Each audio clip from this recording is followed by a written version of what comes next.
اگلے army chief کا فیصلہ موجودہ حکومت ہی کرے گی۔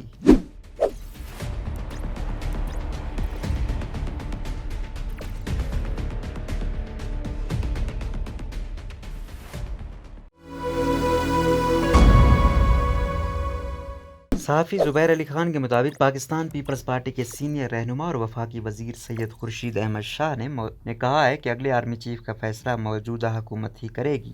وفاقی وزیر برائے آبی وسائل سید خورشید احمد شاہ نے اردو نیوز کو دیے گئے خصوصی انٹرویو میں کہا کہ آرمی چیف کی تعیناتی کے معاملے پر تاحال مشاورت نہیں ہوئی۔ وزیر اعظم اس حوالے سے جون کے بعد مشاورت کریں گے۔ آرمی چیف کی مدت ملازمت نومبر میں پوری ہو رہی ہے۔ 2 ماہ پہلے نئے آرمی چیف کی تعیناتی کا فیصلہ کرنا ہوتا ہے، اس لیے وہ تو اس حکومت میں ہی ہوگا۔ نئے آرمی چیف کا فیصلہ جو بھی ہوگا وہ یہی حکومت کرے گی۔ انہوں نے کہا کہ اس حوالے سے ابھی مشاورت نہیں ہوئی، اس میں ابھی وقت ہے، جون کے بعد ہی اس پر بات ہوگی۔ یہ وزیر اعظم کا دائرہ اختیار ہے کہ وہ کیا فیصلہ کرتے ہیں۔ وزیر اعظم اتحادیوں سے مشاورت کریں گے، لیکن یہ فیصلہ وزیر اعظم نے کرنا ہے۔ آئندہ انتخابات سے متعلق سوال پر وفاقی وزیر نے کہا کہ عام انتخابات نومبر دسمبر میں ہو جانے چاہیے۔ عام انتخابات کب کروانی ہے، اس سے متعلق الیکشن کمیشن سے مشاورت ہوگی کہ وہ کس حد تک تیار ہیں۔ کچھ ترامیم ہونی ہیں جو غیر قانونی طریقے سے بل پاس کروائے گئے ہیں، ان کو دیکھا جائے گا، پھر نئے انتخابات کے حوالے سے فیصلہ کیا جائے گا۔ آئندہ عام انتخابات میں اسٹیبلشمنٹ کے کردار سے متعلق سوال پر خورشید شاہ نے واضح انداز میں موقف اپنایا۔ انتخابات کے لیے مشاورت سیاستدانوں کو خود کرنی چاہیے، نہ کہ اسٹیبلشمنٹ سے۔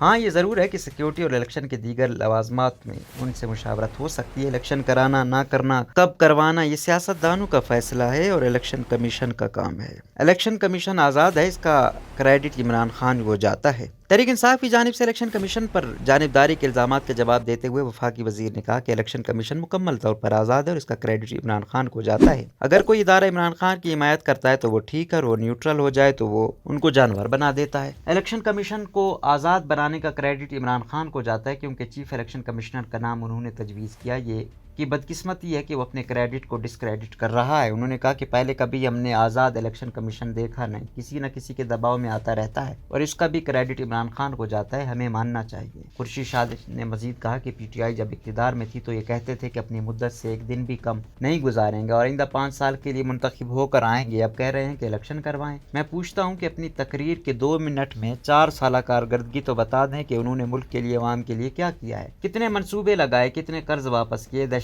گردی سے کیسے نمٹا اور خارجہ پالیسی میں کیا تبدیلی آئی۔ سابق وزیر اعظم عمران خان کی جانب سے جلسوں میں اسٹیبلشمنٹ کے حوالے سے دفاعی انداز اپنانے سے متعلق سوال پر انہوں نے مختصر جواب دیتے ہوئے کہا کہ عمران خان پہلے ڈراتے ہیں پھر خود ڈر جاتے ہیں۔ وزیر اعظم شہباز شریف کے دورہ لندن سے متعلق سوال پر خورشید شاہ نے کہا کہ فطری طور پر ملک کی سیاسی صورتحال پر بات چیت ہوئی ہوگی، لیکن اندر کیا بات ہوئی اس پر کچھ نہیں کہہ سکتا، یہ مسلم لیگ نون کا اندرونی معاملہ ہے۔ شہباز شریف اپنی پارٹی قیادت سے ملنے گئے ہیں، نواز شریف سے ملک کی مسائل اور معیشت کے حوالے سے مشاورت کرنے گئے ہیں۔ فطری طور پر سیاست پر بھی بات چیت ہوئی ہوگی، لیکن اندر کیا بات ہوئی میں اس پر کچھ نہیں کہہ سکتا۔ روزنامہ قدرت کی ویڈیو دیکھنے کے لیے ابھی یوٹیوب چینل پر سبسکرائب کریں اور بیل آئیکن پر بھی کلک کریں۔